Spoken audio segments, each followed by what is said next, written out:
Welcome back, everyone, to the Comic-Con podcast. This is Milton the Manimal and my friend Justin, aka Nemesis Prime. What's up, bro? What's going on, Zack? Pretty tired over here in Jersey, man. If you guys are following me on Instagram, you guys know that I did a Star Wars mystery box, and you guys can't see it, but I am boxing them all up. I got like 3 more to send out. They're all going out today, which will be Friday, but we are recording this on March the 4th. So, man, you guys, the 20 people that got lucky for these Star Wars mystery boxes, man, they got some good stuff in them and 2 grand prizes. Package them up, those keeping you warm out there in that cold-ass New Jersey weather, right?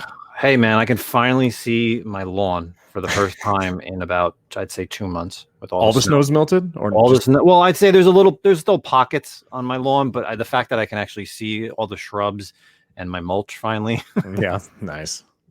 That's great when you're an adult and you use the word mulch. That's how you know you're an adult right there. So, okay, everyone. Well, you know the routine. This is episode 9 of our podcast. And just a couple little shout outs here. If you know where to look for us, you can find us on Apple iTunes, Spotify, Google Podcasts.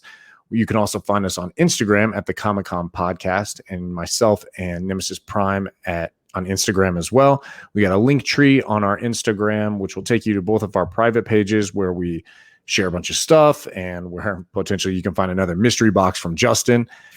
And we also have an email, thecomicconpodcast@gmail.com, where we receive voice memos, which we haven't gotten in a long time, which kind of bums me out, but questions as well from the community, and any way you want to communicate with us, and we will bring forward to the podcast episodes and talk about. As like today, we do have a question here. It's kind of a loaded one too. It's an interesting one, kind of a long one here. So we'll go ahead and launch into it. This is our community section. This is where we talk about all the things that are dealing with the community, whether it's questions, voice memos, drama, anything in the comic book community we want to talk about or you want to hear about. This is the section we do that in. So we're going to go ahead and start off with this first question.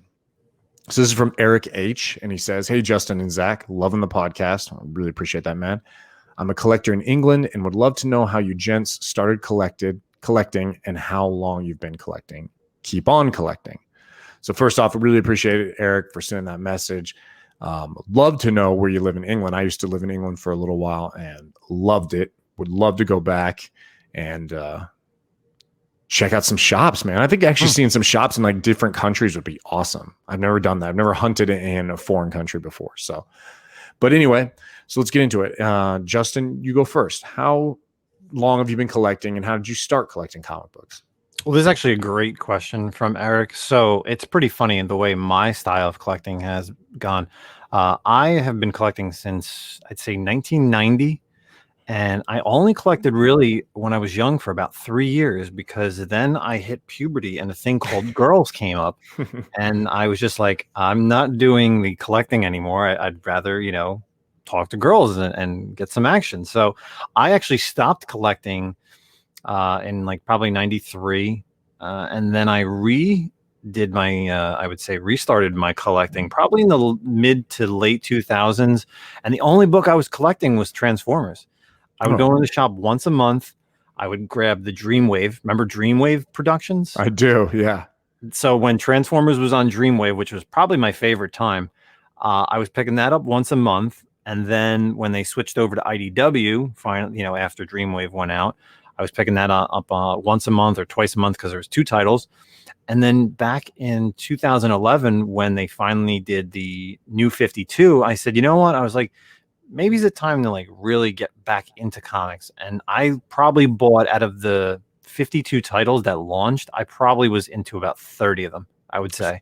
So wait, let me pause you for a sec. So around New 52, what did your collection look like? Because I know you got a old run, like the original Batman stuff. Did you always have that and kind of hold on to it, or? Yeah, so I probably had Batman from like the late 80s to early 90s. I was collecting probably in the 400s to a little after 500 with the Nightfall stuff. Mm-hmm. Obviously, I was in with the X-Force and the X-Men, the Jim Lee stuff, the New Mutants towards the end run.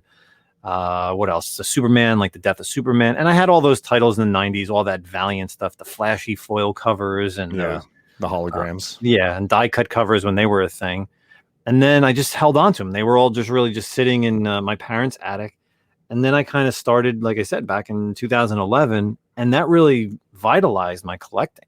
And really from that point is really when I figured, all right, well, let me start the Batmans from the 500s to now, to New 52. And then once I got that to complete that run, then I started going back further. And then I was doing, into the 400s that I missed, 300s, 200s. And obviously now I'm all the way down into the double digit Batmans where I'm under 100. So that's really where my collecting started, was in the early 90s.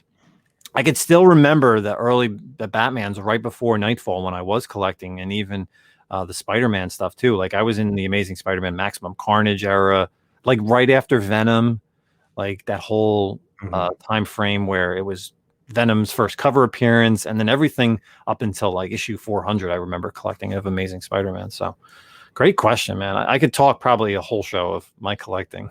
So one more though, because I think this is very important for your collecting habit. When did you get into variants? Like, how did that start? I would say the variant. That's kind of like that's really where your collection is now. Yeah. You're a variant guy. I think the variants, because when I was looking at collecting, and I was just like, everybody has like that one, everybody has those main covers, so it's a hot book. And even before I was probably collecting Silver Age, and now to the point with Golden Age, I was just like, everybody's got the main cover, but when they're coming out with these like 1 in 10s, 1 in 25, 1 in 50s, I was just like, I was always an art guy, so I'm gonna go for the art cover. Like those covers were just sometimes the covers were so much better than the regular cover, and the fact that you figure 1 in 25, how many people are really ordering 25 to get to that? So That's really where I went. I went more of the variant route, because I was just like, I'm a big cover artist guy. So it wasn't so much the value, it was more the appeal of the cover. In the beginning, yeah, it was definitely the appeal of the artist. But now it's just, if I think I see something that potentially has value in it, where I think it's going to be a short printed book, I will pick it up. Cool. Okay. So myself, it's funny. That's around the same time I started, like early 90s. I want to say it was around like 3rd grade, possibly. I remember my cousin, we had been like moving. We had moved from Kansas City to Boise, and my father was already up in Boise, Idaho. And we were finishing school, living with my aunt and uncle and my cousins. And I remember my cousin had cards. And I remember thinking, oh man, these are so cool. All the different characters, the X-Men, the Fantastic Four, the Avengers and I couldn't tell you the card series it was, but I remember just thinking they were really, really cool. And I've always been a big reader, even as a kid and up to now. So it kind of was the cards that kind of got me interested. And then I have like this memory of being sick one time home from school, and my dad coming home, like from 7-Eleven or some shit from the gas station, and bringing a stack of comics. And in fact, I even have one of them still, one of the X-Men comics he brought. I remember there was an X-Men, there was a Silver Surfer. It was just a random assortment of comics. And I was sick in bed and reading them and kind of being like, oh, this is really cool. And just started getting into it. So after that, I really only collected Marvel, and I was an X-Men guy.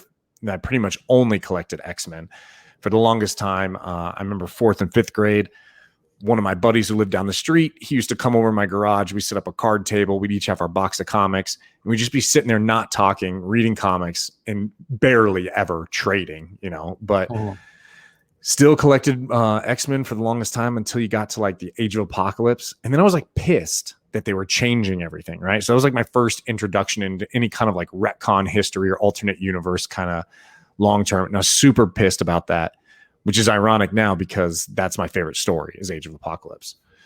So I got out of collecting for a while. God, I don't know when I kind of got back in, maybe around the Ultimate time, possibly.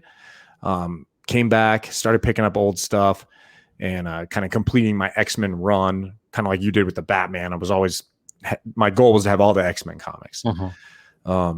So then I just kept reading every week. Then I was in the shop every week. But it wasn't cool to read comics back then, dude. Like my friends, my best friends did not know I read comics. Like it was like sneaky and secretive. And then when they'd come over, I'd hide them in my closet, because that shit wasn't cool back then, man. No, so not at all. It's not till now that people actually accept this kind of stuff. So DC, I'm kind of with you. Like I kind of got into DC around Blackest Night, which moved into Flashpoint, and then into New 52, which was like the best jumping on point for anyone, kind of new to the new to DC universe. So yeah, definitely. So yeah, man. Collecting since like 92, 93-ish, something like that. And now, like I don't find myself to be so much a collector anymore, even though I'm sitting here looking at boxes. I mean, I'm more of a reader. Like I read and I'll pick up books, but more or less I'm just flipping books to pay for key books. Like my dream situation is to have like 5 books, 5 key issues, and then just read the rest and then get rid of them. Like I have no emotional like connection to half my books. You know what I mean? Well, you typically buy, you typically get a full series, and then once the series is done, you sell the full run on eBay, right? Yeah, I mean that's what I do. I mean, I'll read the modern series till the run ends, and then I list it and sell it for probably 2/3 of what I pay. But whatever, dude. I'm not really trying to make money. It's just reinvesting in the hobby and then using that to purchase a book that I really, really want. So you paid out the money, you sell it, but you at least read it, so you're knowledgeable. So when you're talking about it, at least you know what you're talking about. Unlike some people who are just like, well, I know about this title and I heard it's good, but you actually know. Then the in depth, and then you sell it off. And I've kind of gone with that route as well. Like I'm trying to get rid of a lot of my collection, trimming it down to the heavy hitters, and certain books in the DC run. I think I literally this week I just got rid of 4 short boxes. I actually take that back. Sounds amazing. 5 short boxes. Some of them I donated, and a few of them I actually sold to my local comic shop just to get rid of it. And they were some good books. I got decent value, but it's quicker than me trying to sell it on eBay. Right. This is like but it's so frustrating. This is the dangerous time to get rid of your books, because all these books that come up on the top 10 that we do with TiVo and the Lords of the Long Box, I've owned all those books at one point in time. I sold those books for probably pennies on the dollar, like just garbage books that weren't worth a shit. But now, and I don't know what it is, whether it's the movie, the TVs, I really think it's COVID that really set these books on fire for some reason. But collecting has just turned a corner this past year, and sometimes it's heartbreaking to look back and be like, damn it, if I had that money, what could I buy with that? But oh well, man, you have W's and you have L's. That's all there is to it. Of course. But shout out to Eric for that email. It was really good. I haven't really talked about my collecting in a very long time. Yeah, it's always fun to do that, so you can kind of know who we are. We'd love to hear more. I mean, you know what? Even voice memos that don't have to be questions. If you want to send in a voice memo about how you started collecting, hey, we'd love to hear it. So Eric, if you're listening to this in the future, respond back, send us a voice memo with how you started collecting. Obviously, maybe kind of keep it relatively short since we got to play it here on the podcast, but we would love to hear it, and you will hear it played if you do that. So thanks again, man.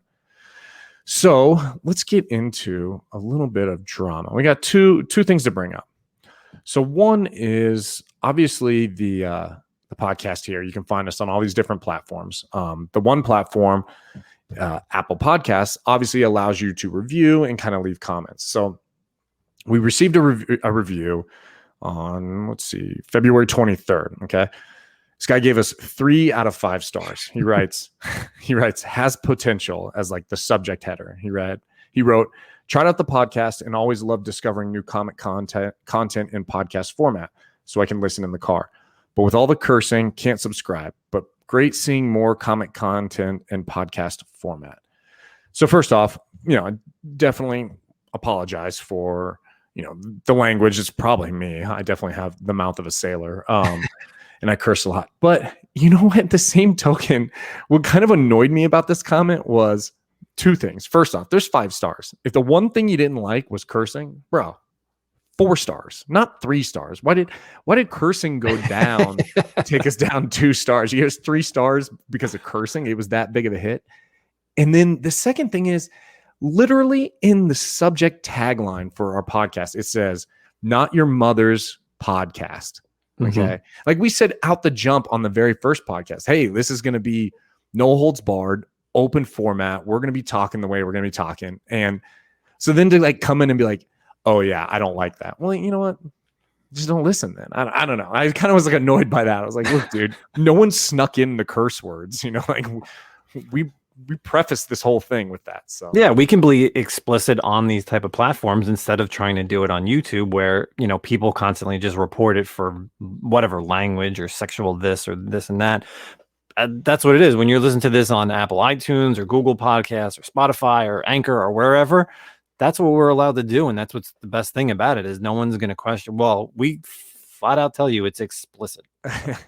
And look, I mean, I get it. I totally get it. You know, some people don't like cursing. I wish I didn't curse as much as I do, but it's also not like we're out here talking like sexually explicit or really explicit. Occasional F-bombs dropped here.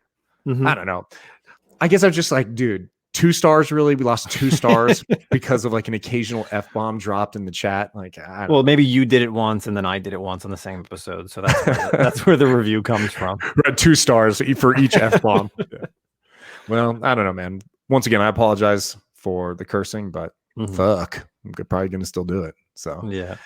Anyway, so next one, I know you got a topic you mentioned to me earlier this week, which I'm intrigued about because you were like, hey, remind me. And I wrote myself a little note, but you didn't tell me what it is. So I have no idea what the drama is. So this is exciting for me. And I looked at my note before this too. Sorry. And I was like, I wrote this. I don't know what this means, but whatever. So this is actually this is actually going back to what I started off our intro with was, talking about mystery boxes. So if you guys don't know, both Zach and I are also on Lords of the Long Box on YouTube channel with a couple other guys. And recently KRS Comics did their own mystery box. Just like every other type of company out there, they do their own mystery boxes. Now, KRS Comics is one of the sponsors of Lords of the Long Box. So what each of us did was we each bought a box. I actually bought 2 boxes. And we did a live unboxing with all 5 of us on the YouTube channel showing people what we got. So you got 5 KRS exclusive variant covers and you got 1 signature series CGC slab. I believe it was a guaranteed 9.8. Right. So first of all, it was $150 and you knew what you were getting into. And, as I said, the way I like to collect is I'm a big variant guy. So I knew I was getting 5 variants and the 6th variant basically was the CGC book. So I was in because I knew it wasn't going to be some stupid filler book. It was going to be some exclusive variant. Obviously it was going to be from KRS Comics. And I probably pick up 80% of their variants when they drop every week. If it's, Spider-Gwen or a Star Wars or Venom or any type of Batman, I'm picking up the majority of them. So what happened was, we did our unboxing and someone must have watched that video. And because I got 2 boxes, I got good books. I was happy with a lot of my books. Oh yeah. My slab was a Batman Adventures 12 homage, which was the Batman Adventures Continues #1 done by Warren Lowe, signed by him. Thick Batgirl. Yeah, man. So it was a good book. And this person messaged me on Instagram, and unfortunately, I can't even call him out and make fun of him because you'll hear the rest of the story. But the guy called me out and said, "Oh, you guys got good books because you're sponsored by them. They gave you those." I go, "Bro," I was like, "Do you want to see my PayPal receipt?" So I actually screenshotted my email showing my 2 purchases from KRS Comics and flipped it to the guy on Instagram. And like 10 minutes later, he deleted the chat and then blocked me. And I don't know who it was because I get messages, here and there from the community asking me questions and I'm always in certain chats. So like, I really wasn't paying attention to the person's name, but the fact that like, I literally showed him up and then he blocked me and deleted the chat. I was just like, are you kidding me? You're like calling me out and then I'm proving you wrong because you thought that they were given away to us. I was like, come on, man, for real? Yeah, man. So 2 things I want to comment on that. First off, I've done a bunch of different mystery boxes. I know you have as well. And preface it by saying, obviously, if you're doing the mystery boxes, hey, it's on you. You know what you're getting into. I've had some really crappy mystery boxes filled with a bunch of junk, but KRS might be the only, and I'm kind of on the fence. I say the only one I'll ever buy again, but I really feel like even with the guaranteed slab, it's like, let's say it's $100 or $120 value on that slab. That's almost the value of the box alone right there. Even if it's $100, that's worth it to me. You know what I mean? Like I'm getting value back from this. And then their exclusives are beautiful. And I'm not even a cover guy or really like a variant guy at all, but it'd probably be the only one I will go forward buying. And the fact that you're just guaranteed a slab, boom, right there. How many mystery boxes guarantee your slab? So I'm actually going to dime some people out in this next thing I'm going to say a little bit here. So obviously Comic Tom has one of the worst mystery mail calls of all time. I mean, I've seen these people open these boxes and it's just garbage, absolute garbage. I mean, it's basically Drek pulled from the store that he operates out of and just a filler, so it's just people throwing money away to get like an issue of Power Pack number 7 or some shit like that, But then in terms of your hit and run artist on the social media, this is like common occurrences as well. Like people do this shit on Instagram, or pretty much Instagram, because it's the only thing I'm really a part of that I pay attention to.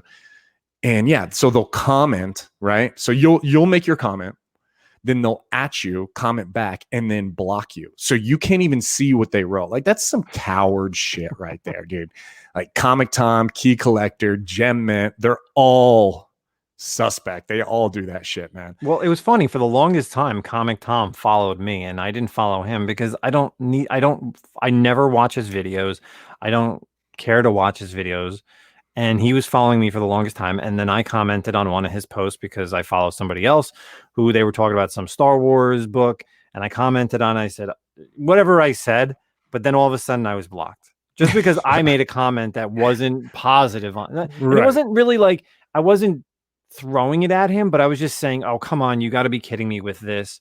That was basically what it was in a nutshell. Like, and I wasn't cursing, but the fact that, and then all of a sudden I get blocked and now I can't see his post. Not like I care because I wasn't following him, but someone, made the notion of like, hey, check out this post about this Star Wars hardcover. And I was like, okay, I'll check it out.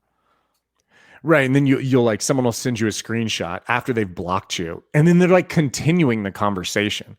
So they're continuing to make comments at you, but you can't even see them. Like, I mean, that's some coward shit right there.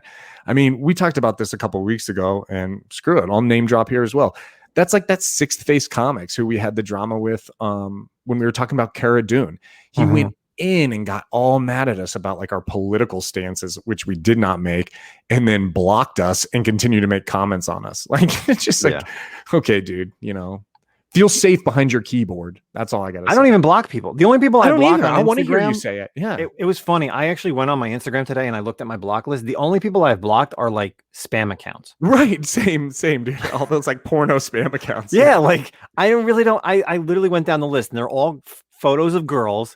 And it's just, you look at it and it has like 0 posts or like 0 followers. Right. And it's just like, that's what I'm blocking. Or like stupid ones that like send you things for like coupon codes and stuff. And I'm like, all right, this is just getting blocked because I don't need to have this person following me or commenting, whatever. It's just terrible. So that's our community section for this week and our little bit of kind drama. of got into it there. That was good. Well, the thing was the KRS thing. Bunches before on all this too. I know. The thing was the KRS thing reminded me not only because I'm doing my own mystery boxes, but they just dropped another mystery box this week that sold out in like 20 minutes. And I bought 2 of them because there was 2 dope grand prizes. One was a CGC, a signature series art sketch from Warren Lau of Black Cat, which I'm hoping I win. And then the other one was a 9.9 Last Ronin #1, remarked by Kevin Eastman and signed by 2 other people as well. And it was like an exclusive. I think it was their exclusive variant, to be honest. Yeah. I would take either, but I really want that Black Cat sketch. So I bought 2 and I used the code LOLTB to get the 15% off. So I got like $40 off. I was happy. Yeah, so shout out to our boys at KRS Comics, Chris at KRS Comics. Keep an eye out on their website, their Instagram when they announce their mystery boxes because they are awesome. I'm pretty pissed I didn't get in on this last one. Got caught up at work and just missed it. Because that would be awesome. The 9.9 Last Ronin, hell yeah. And it was so quick. I literally saw the email. Like they didn't announce that on their Instagram. I really just saw it on an email. I clicked on it and it was probably 10 minutes after it launched. And there was only 50 boxes. Yeah. So I have like a 2 in 50 shot to get one of the grand prizes. That's great too. The low runs like that. So, well, cool. That's our community stuff for today. Next week, like I said, send us some emails, some voice memos, give us your thoughts. Comment on our Instagram pages. We're not going to block you, but be prepared for us to answer back. That's for damn sure. So let's get into some news, our news section here. So let's start off with some Star Wars news. And Justin, why don't you lead into this? Oh, there's so much Star Wars news that's been dropping this week, Zach. And let's just kind of we'll start off with the Obi-Wan TV series. So rumor mill is that Obi-Wan is actually going to be a cameo or, will be showing up in the Andor series, which is very interesting. So Cool. that's basically gives us a nice little timeline of where the Andor show is, because I think from what we know is that the Obi-Wan series starts 10 years after Revenge of the Sith. So that kind of gives us an idea of how young or old Obi-Wan is and what's going on with Andor. And speaking of Obi-Wan show, we actually have a new casting call for the show in the form of another Game of Thrones veteran who is on Disney Plus now. We have Indora Varma, who is joining that. And as you know, from the hit TV series Game of Thrones, she was actually part of the Mandalorian's sister. No, his wife. Oh, that's right, the wife. His mistress, not necessarily his wife, Ilaria Sand. She was one of the people from Dorne. Yeah. Yes. So we have, the Mandalorian himself, and we now have Ms. Varma joining the Obi-Wan series, and everybody wants to know who she's going to be. Yeah. You have some theories, right? Yeah, I have two good things. I think one, she either could be Ventress, Ventress, which would be a nice little villain for the TV show. I'm looking at her picture right now here, and obviously minus the hair, she's got like the body type of Asajj Ventress. She's kind of like thin. She's got like a angular kind of features as well. You put a little bald cap on her, and what color was her skin? It was like purple. Is that right? Yeah, like a palish. Yeah, that'd be awesome, dude. Yeah, I definitely could see that. Or because, since she played a very prim and proper person of high regard in Game of Thrones, I think maybe seeing flashbacks of Satine, who is Bo-Katan's sister from Mandalore. So you may see maybe Obi-Wan kind of reminiscing about Satine and kind of maybe seeing flashbacks. Right. He had like a little bit of an unspoken love interest in Clone Wars with her. Yeah, so he's dealing kind of with that PTSD of, obviously with Anakin, and, maybe dealing with not only that, because obviously Hayden Christensen's going to be coming back, but having another Clone Wars character in the form of this person, of Satine. So see, I think that's really cool because I can't get enough Obi-Wan. Honestly, like when you talk about all the Jedi that are out there, I still I feel like Obi-Wan is top 2 in my opinion. So I was super excited to get his own Disney Plus show, and I think it's awesome that he's also going to show up in Andor. Like the more the better, So that I was pretty excited about that, man. Yeah, definitely. So we also had another little casting rumor news, kind of a shake up from some of the drama that we talked about a couple weeks ago. Yeah, that? I think this is always fun when there's things that we've talked about previously on the podcast that then we can kind of bring it back up. So, of course, everyone knows that Cara Dune, Gina Carano is no longer going to be on Mandalorian.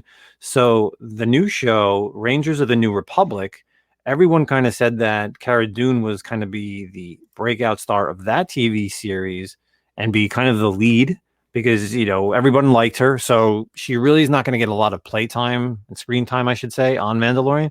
So she was, I guess, going to be really the head person, the lead role in Rangers of the New Republic. But there's a big rumor going around that Hera Syndulla is going to be taking over now that role. So there's some casting news that trying to look for possibly someone like her. And of course, we all know her from Star Wars Rebels.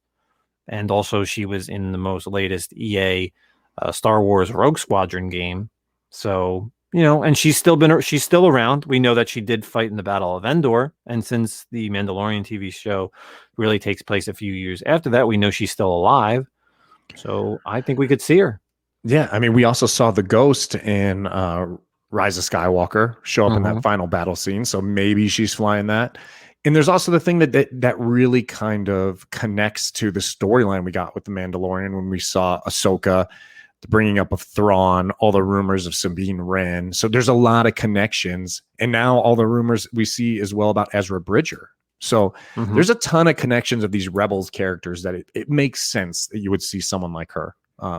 Strong fighter pilot, leading the resistance, that'd be awesome, dude. Great character. So that sucks though. I mean, like it sucks that it's at the cost of Gina Carano's character. I really would have liked to see that show as kind of like a for lack of a better word, like an anthology, no necessarily like main character, but just a bunch of strong characters, kind of like Rebels. Obviously you had Ezra and Kanan, but they all had their good game time. You know what I mean? Yeah, I think, and I feel like we talked about this, the fact that maybe the series could have been like every couple episodes would have been a different character and almost like a different story arc, but in the time frame of Mandalorian, like it didn't need to be all 8 episodes was one character. Mm-hmm. So, but again, if it's Hera Syndulla, I'm really happy because then my Kanan ones will get a little boost. And with the rumor mill that Ezra Bridger is being cast in some role, man, I'm happy right now. There's so much Star Wars news going on. So kind of talking about that Rangers of the New Republic, we'd also mentioned this before, like another great character is to see is Miggs Mayfield. That's the character played by Bill Burr, the comedian.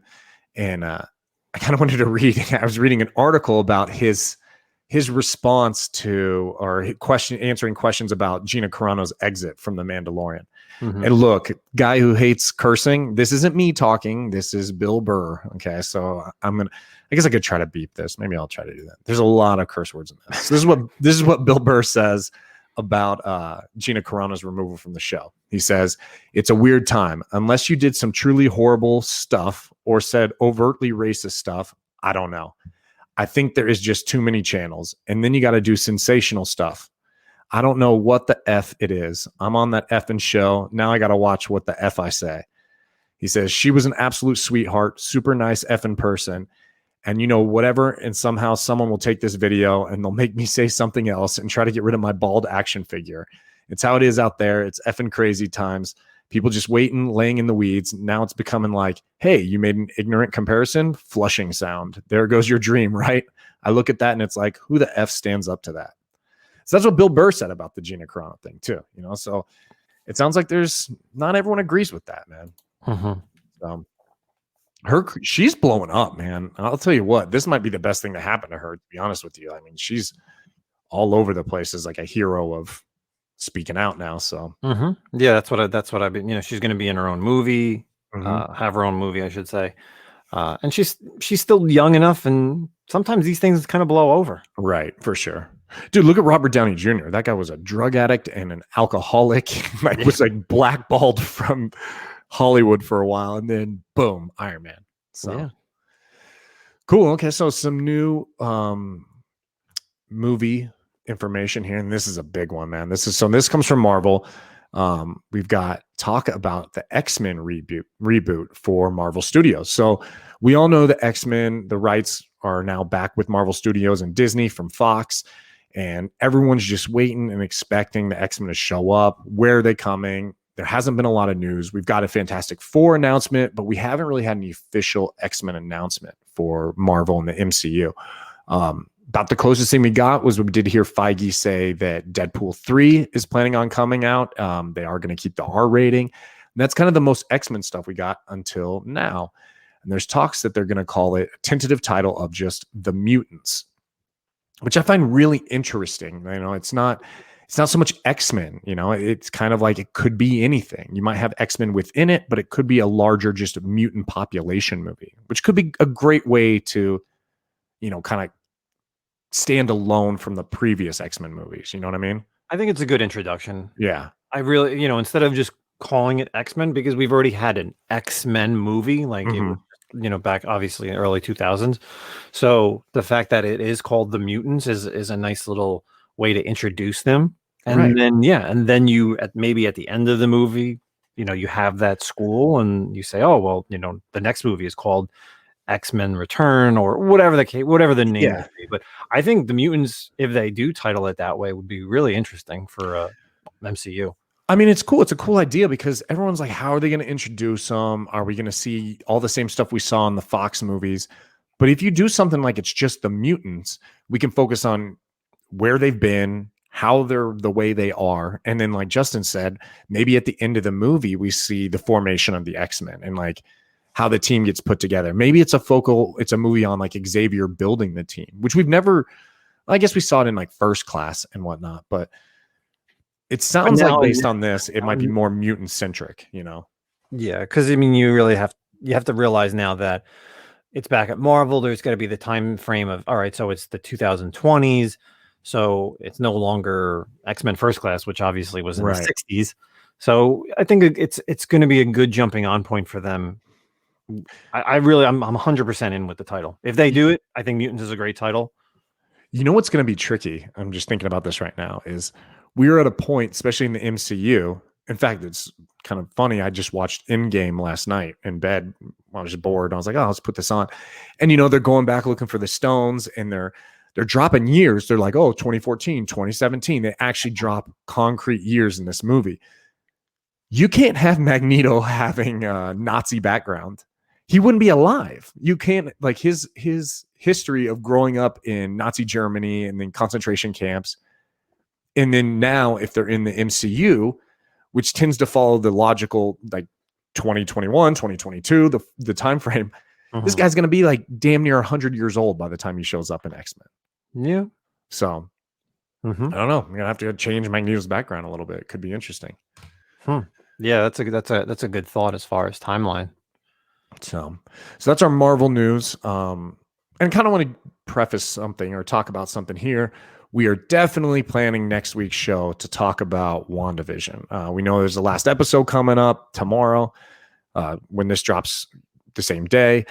And we have a lot of things we want to talk about with WandaVision. We're going to get into it as well. Zach is going to pull back the entire series and talk about all the wrong specs, the right specs, probably more the wrong specs. Yes. So we're definitely excited for next week's episode. If you guys are listening to us on any of the platforms and you've watched WandaVision and you watched everybody on, all the different YouTube channels or internet and all these theories, I'm literally just going to have my bag of popcorn and I'm going to sit back and listen to Zach and just be like, oh yeah, I remember that one a lot. I think I'm going to crush like 4 beers and then just go on a manimal rant about the specs of WandaVision. So that's something to look forward to next week.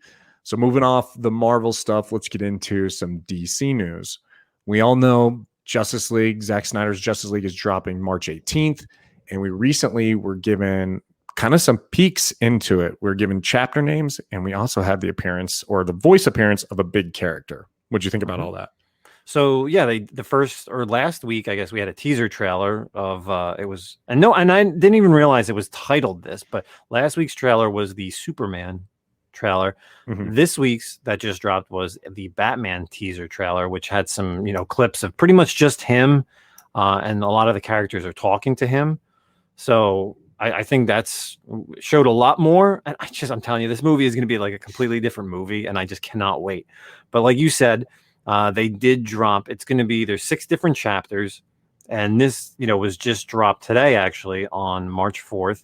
So it is time to kind of go over some of these chapters. So chapter 1 is called "Don't Count on It, Batman." Chapter 2 is called "The Age of Heroes." Chapter 3 is "The Beloved Mother, Beloved Son." Chapter 4 is "The Change Machine." Change 5 is "All the King's Horses," and chapter 6 is "Something Darker." Now, we can either pick these apart or let them be very cryptic. And I guess once we watch the movies, we'll understand it. So, I'm excited. I'm 100% excited after seeing the past like 3 trailers. I think Something Darker is definitely talking about Darkseid without a doubt. The Desaad stuff, the Granny Goodness, you're going to see all that probably. Yeah. I was reading it and I can't find it now, but I actually saw this like headline of how much they cut. That like only like they cut like something like 100 minutes of the original movie they cut of Zack Snyder stuff, like, or maybe it was that only 100 minutes of it was like, or 100 minutes of it was Joss Whedon's movie. That tons of Zack Snyder stuff got cut. So I think it's gonna be like almost a brand new movie. I think. Yeah, definitely. I figure, well, the other titles are, All the King's Men. I figure or All the King's Horses. That's kind of, I would think, once they're all together. Obviously, The Age of Heroes is probably the parts where Bruce is going to find them. Where he's searching out them all together. Yeah, like searching out Aquaman and Flash and getting Cyborg and stuff like that. And again, we don't know. Those are just my interpretations. But again, they're very cryptic. But we're less than 2 weeks. We're 2 weeks away. We always pretty much record these on a Thursday. So It's dropping in 2 weeks. We also got in that little Batman themed trailer, we heard the voice of Martian Manhunter, which is really cool because it's been announced that he's supposed to make an appearance in this movie as well. So you hear him talking, you hear him talk about how he's a part of the world. I have a stake in this world, and it's time I started fighting for it. So I'm excited to see Martian Manhunter. Obviously, when you do a Justice League movie, the two main characters missing were Green Lantern and Martian Manhunter, right? So, definitely would love to see some clips of both of them for sure. So, I'm a pump, man.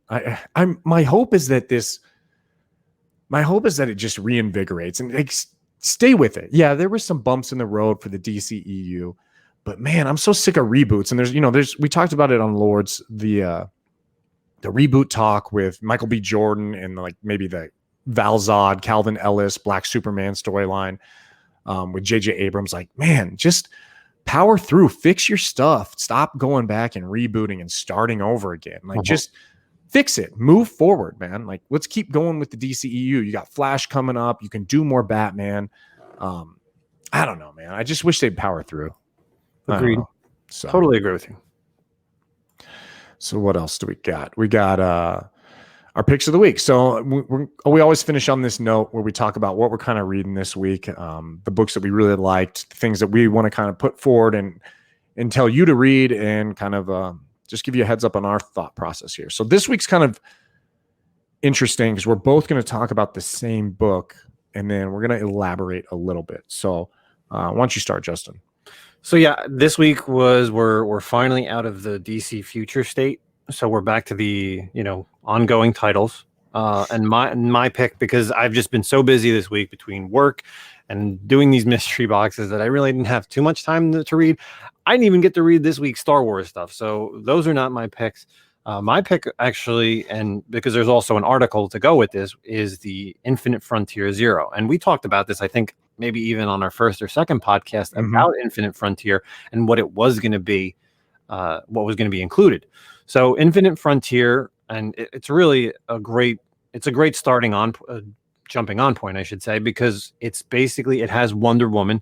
She's currently, missing in the DCEU because of the multiverse that happened after Dark Knight's Metal, and also with the future state stuff. So she's kind of with Spectre, and she's like jumping through different stories, and all these stories are basically what's going to be happening, I would say, in 2021 with all the different characters. Right. So a little bit, this is going to be, these are going to be some spoilers in there. So there's a Superman story. You have the Batman story, which is now starting with Scarecrow and the Magistrate, which was something that was kind of left over from Future State. So now we see the beginnings of that. We also have the return of all the Batgirls. So now you have Cassie, spoiler, who is Batgirl, and then you also have Cassandra Cain, who is now the Batgirl, and Stephanie Brown. Oh, Stephanie Brown. Yeah, I don't know why I called her Cassandra. I was going to call her Cassie Sidmark, but you're right. Stephanie Brown. I'm terrible, and I'm a Batman fan. And then you have Barbara Gordon, but she's back to being Oracle. So, there's that storyline. And then the biggest one really for me, and, there's other ones that are in there, is the return of Roy Harper. Oh, yeah, that was a good one. A good one. I didn't know who that was until he kind of starts talking at the end. But yeah, it's really interesting. There's a couple people at my LCS this week that asked me, what it was. And I kind of explained to them that I really think you should pick this up if you're going to continue reading some of the DC stuff this year, because it kind of is it's really a jumping on point. There's some other there's some other stuff that's going on in there. There's the Justice Society of America with Alan Scott. There's a storyline with Stargirl, because of course she's kind of been brought in front and center of what's going on with her TV series. So there's a lot of little issues in there, and I think if you don't read it, you may actually not understand stuff that's going to be coming out. Right. It kind of sets the tone for sure on the different titles. And you know what? I'm going to kind of get a bit spoilery, but I just did it. Yeah. Right. So screw it. So the two storylines you mentioned, the Justice Society of America, I thought that was interesting because we do know that, to go back, New 52, we had Earth 2, and that was the first time they announced Alan Scott as a homosexual in DC Comics, Green Lantern, the original Green Lantern. So, but that was kind of, that was only in New 52. And so we see in this one, it actually brought over. And remember the book, let's talk about pricing a little bit for this. That book, when they announced Alan Scott as a homosexual, the price went up on that. So it could be interesting to see now that he is in the mainstream Marvel universe, and now he's outed himself to his children, to Obsidian, and to, oh God, what's her name? Jade, yeah. Obsidian and Jade, he tells them that he's a homosexual. So I thought that was kind of cool. That was interesting. I also thought, I think the storyline, and I'm not a big Superman fan, but the hints that Jonathan Kent might break bad, I thought was really interesting. How the Spectre is warning Wonder Woman and kind of basically like bad mouthing Jonathan Kent. He's like, he's not Superman. He never will be. He's going to be bad, blah, blah, blah. And he's like hinting that there's something dark in this guy's future, So I thought that one was cool. And the Flash was also pretty interesting. We're seeing Wally West is coming back from Heroes in Crisis and killing Roy Harper and kind of like coming back and trying to like rebuild himself. We see Barry Allen taking a step back and interacting more with these other worlds, other multiverses that have now come forward since heavy metal or dark metal or whatever. So yeah, I think you got to read it. Like, I mean, if you were going to read any DC going forward, you definitely need to pick up this issue 0. The other two things, or 3 things that I meant to talk about was with this issue is, like Justin said, you get some of the future state stuff. So you get the Magistrate. We see the next Batman shows up. He's interacting with Batman. We also see Yara Flor. Seems like there's a lot of mystery surrounding Yara Flor, Wonder Woman. We saw Nubia Wonder Woman take up a big role. And then the other 2 things we saw was kind of setting the stage for Black Adam and Hippolyta, however the hell you say her name. Hippolyta, joining the Justice League, which we know has been announced as they're going to be members of the Justice League. So those were cool. Well, let's even prevocate on the Black Adam, his new name. Oh, Shazadam.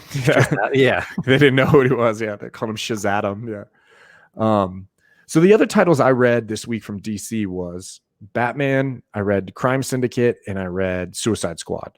So Batman picks up the legacy numbers, the 106, or I guess not the legacy numbers, but the previous numbers, 106. I like that you called it legacy numbers, though. I know, right? I guess legacy numbers would be what, like 1,200 at this point or something. For Batman, I guess we're 2,000. Yeah, it's probably not there yet. 1,000. No, they're there. They did. No, Batman Detective is over 1,000. Oh, Batman's Detective, at right. Yeah. I'd say Batman's probably about in the 900s, just around there. So close. That'd be cool. That'll be cool. So yeah, the Batman issue picked up where Infinite Frontier took kind of left off. We see Batman struggling from the Joker War. We see his new role in Gotham, kind of, vigilantes not being welcome. And we also see more of Ghostmaker, which I thought was a pretty cool dynamic there. And I won't go too much into that. Crime Syndicate, I really liked. It's just a limited series, 1 of 6. I've always found those Earth 3 Crime Syndicate very interesting. Justice League breaks bad. And it's always cool to see like Superman blowing people up. But, it was very Brightburn, right? That very Brightburn, yeah. It's pretty much like that movie, but in the comics now. Yeah. So it's cool. I saw that and I was like, oh, six issues. Hell yeah, I'll pick that up. So I enjoyed that a lot. And then the last one I picked up was Suicide Squad #1, which is following like the new Suicide Squad. Obviously, Peacemaker is in the forefront of the movie. He's definitely the forefront of this title. First issue, we see the death of like 3 members of the Suicide Squad. And it actually ties into the Batman issue and Infinite Frontier as well. So there's definitely some crossover with these books, which I thought was cool. So check out all those. I really enjoy actually all 3 of those issues, Batman, Crime Syndicate, Suicide Squad, I thought were great. And I'm glad Future State is done, dude. Yeah, we talked about this. I think we've said this the past 2 weeks. We're really happy that it's over and done with it. They kept some of these characters, and it's going to be interesting to see, I guess, the in origin and introduction really of Yara Flor. I mean, Nubella, what's her name? Nubia. She's obviously been in the Wonder Woman since the very early Silver Age, but there's definitely a lot going on right now. And I think if you're really going to be into the Suicide Squad movie from James Gunn, you maybe want to read this Suicide Squad run right now. I think. Yeah, because I don't know anything about Peacemaker. Like, I mean, he's been. I won't even call him a B list. He's like a C or D list character.